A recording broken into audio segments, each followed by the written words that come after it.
Bronzeville.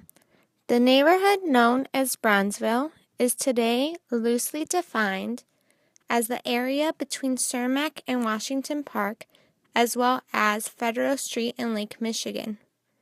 One of the first documentations of the name Bronzeville to describe the area was by a Chicago Bee editor who said that it reflected the skin tone of the residents. This, however, was once there was a large African American population in the area, which did not occur until the Great Migration between the years of 1910 and 1920. Before this, however, the neighborhood was known as Douglas, as the tract of land was donated to the federal government by a famous Illinois politician by the name of Stephen A. Douglas. One of the first known establishments in the area was in 1855 was that of St. James Parish, the first Irish church in the area on 26th Street and Wabash Street.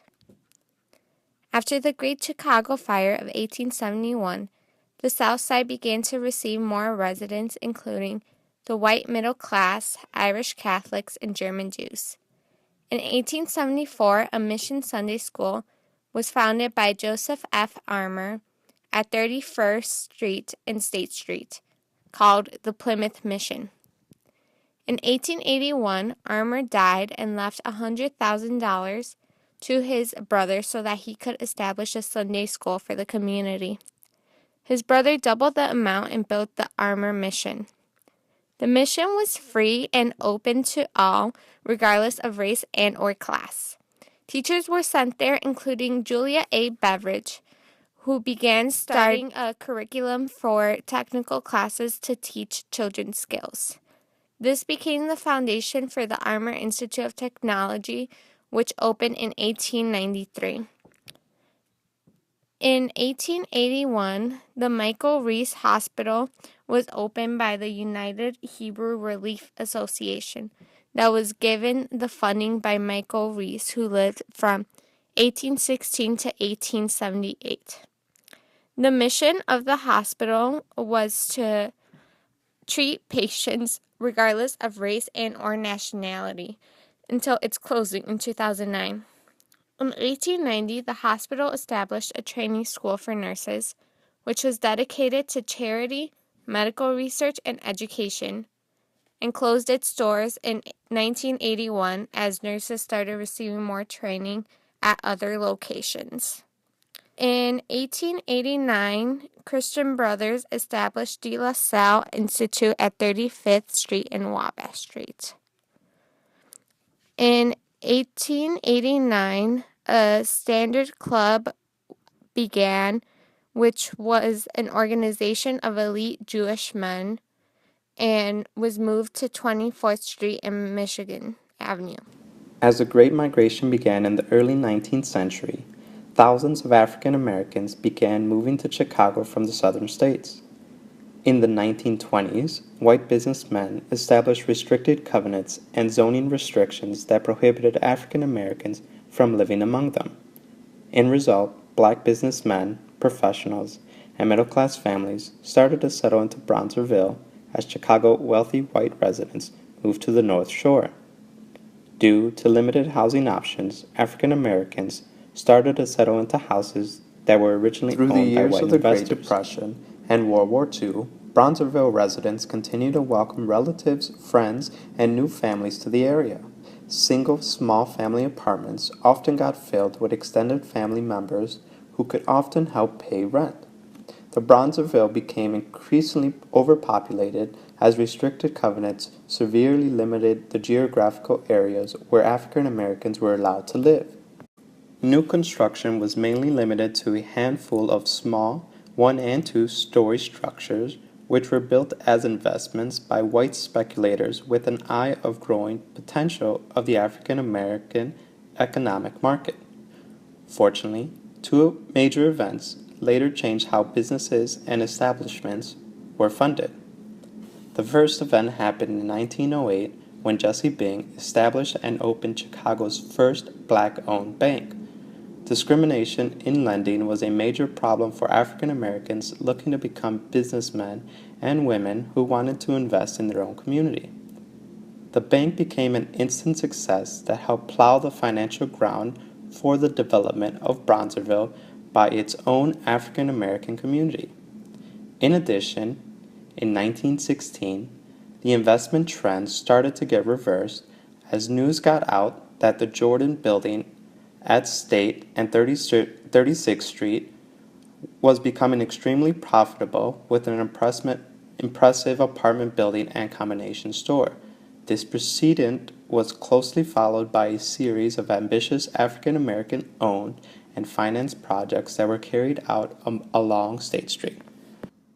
Bronzeville established and opened black churches that acted as central clearinghouses for Southern migrants searching for jobs and houses. Groceries, barbershops, and other small businesses fill the busy Bronzeville streets.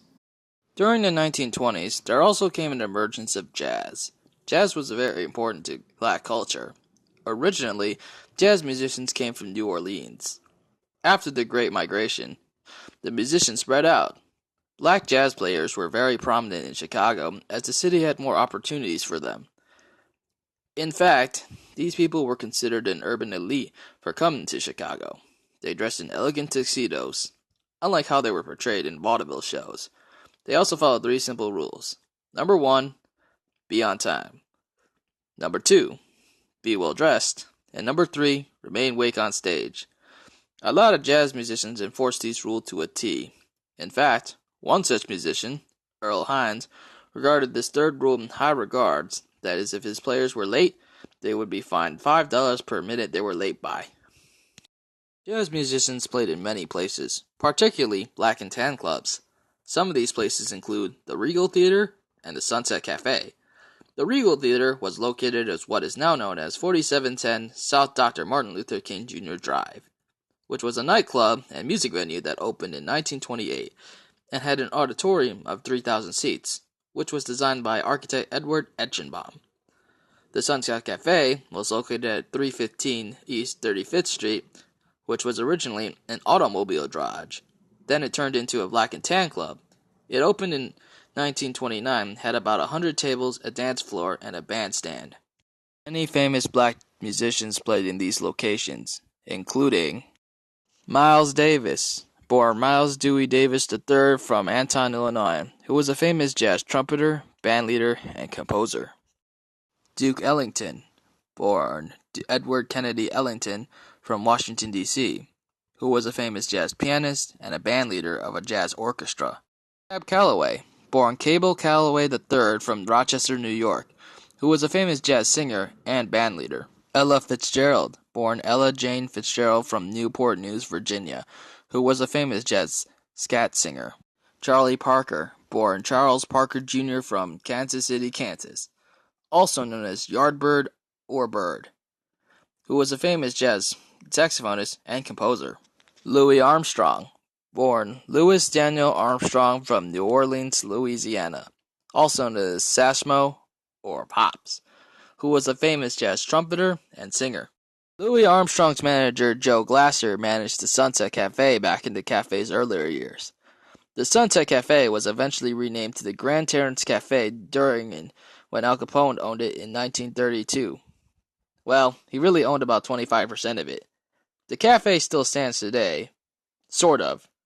It's now an Ace Hardware. However, the Regal Theater was sadly demolished in 1973 after closing in 1968. It is now the Harold Washington Culture Center.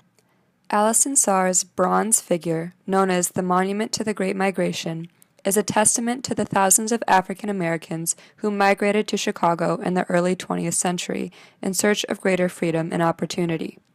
The traveler's hand is raised in salutation to his new home. In his other hand, he carries a worn suitcase symbolic of his journey, dreams, and talents. The bollards surrounding the monument are also suitcases that are textured with a pattern derived from the tin ceilings of the era. The figure is oriented to the north, symbolizing the traveler's destination. Bronzeville also holds the tomb of Stephen Douglas. U.S. Senator Douglas's powerful debates with Abraham Lincoln helped crystallize national policy on slavery. He was also an important Chicago land speculator and civic leader. He bought thousands of acres with his most prized property along the lakefront in the Douglas neighborhood. He donated 10 acres of this land to the original University of Chicago, which survived for 3 decades here at 35th Street and Cottage Grove Avenue. During the Civil War, part of the land became Camp Douglas, an army camp and prison for Confederate soldiers. The Chicago Public Schools, in conjunction with the Mayor's Office, Chicago Park District, Illinois National Guard, and Department of Defense, established a plan to renovate the 8th Regiment Armory building located at 3519 South Giles. The Armory, located within the heart of the Chicago's historic Bronzeville area, is a historical landmark. The Armory was constructed in 1915 to provide refuge for all the Black 9th Infantry Battalion, which fought in the Pancho Villa campaign at the Mexican border. It was later reorganized as the 8th Infantry and was comprised of all Black officers and soldiers from the state of Illinois, which fought in France during World War I. The purpose of the Bronzeville project is to establish a world-class urban military academy in the historic 8th Regiment Armory that would serve students from all areas of Chicago. The academy is the site of National African American Military Museum, which will display artifacts and memorabilia of all Black commanded Fighting 8 Illinois National Guard Regiment. Started in 1998, the Harold Washington Cultural Center is also located in the Bronzeville area of Chicago's South Side. The building is a state-of-the-art 42,000 square feet performing arts and education facility.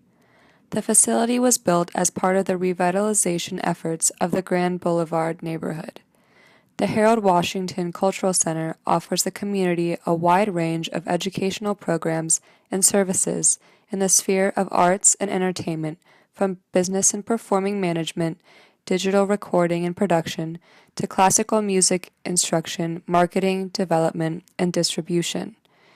It helps Chicago's youth explore all aspects of career opportunities in the arts and entertainment industry. One of the most famous landmarks of Chicago's African American community, called the Victory Monument, was hoisted after a lengthy campaign led by the Chicago Defender. African American soldiers formed the 8th Regiment of the Illinois National Guard, which became the 370th Infantry of the 93rd Division upon the start of World War I. The unit saw action in France as the last regiment pursuing retreating German forces in A. Marl region just before the war ended. This Bronzeville Chicago Youth Center facility hosts what is perhaps the preeminent collection of public community art in the city. In 1991, encouraged by the Oaklands Project, the center began transforming 3 vacant lots south of its buildings into a sculpture park, playground, and community garden. This jazzy montage of figures and textile patterns opens with the pairing of a wall-high African mask and the face of a contemporary woman, linking the African past with the present community. On the right, the striding figure of an elderly lady with her shopping bag honors the strength of the Black matriarchy. The Great Migration, crafted in 1995, is a 2,700 square foot historical narrative documenting the migration of African Americans from the South to Chicago after World War II. The mural contrasts a rural agrarian past with the proliferation of urban industry and entertainment. 3 artists were commissioned in 1995 to create sculpture projects here at the Donnelly. Circus Shrine, a whimsical cone-shaped cement and hubcap sculpture by Kevin Orth, Totems, 6 carved tree trunks by David Philpott and Milton Misenberg. The art park also includes works made with neighborhood children,